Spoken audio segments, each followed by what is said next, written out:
Kama mtu wa kutoka kijiji hiki ni kutuma rambirambi za pole zangu kwa familia ya Kafaki.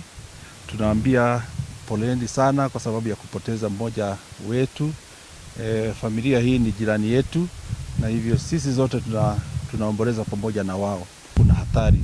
Hata kama ni kuweka sengenge, mtu anaweka sengenge vikingi vizuri round ndio mtoto asipitie mahali ateremuke aanguke kwenye hizo mashimo.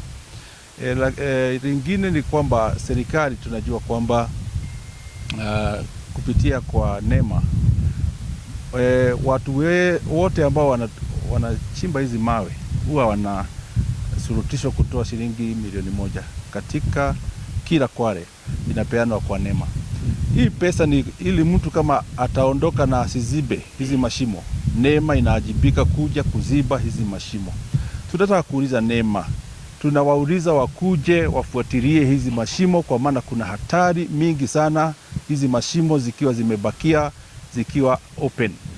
Tutashikana kama watu wa kijiji hiki na tunaweza kuweka case katika koti kwa sababu hii jambo ni lazima NEMA iajibike kama kuna corruption ambayo inaendelea. Jana kuna kijana mmoja alianguka Kwale. Walikuwa anaenda kuogelea. Lakini vile waliingia pale hakuweza kutokea. Aliaga dunia na akakufa, akaweza kutafutwa lakini hakuonekana. Lakini asubuhi amepatikana.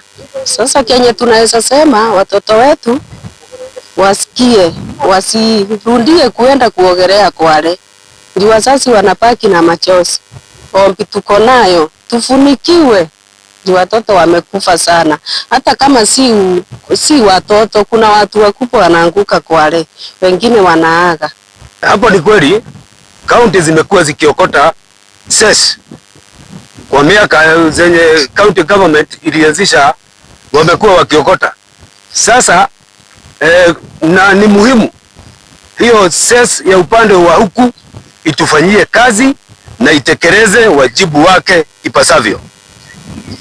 Tungeuliza NEMA wakati hii mashimo imekamilika, kwa vile kuna zile pesa huaga wanaachiwa wakati mtu anaanza hiyo kazi, wawe wanarudi hapa na wanaangalia hiyo mashimo imezibwa kabisa na imemalizika, isiwe inatuletea mikasa kama hii ya kupoteza watoto wetu.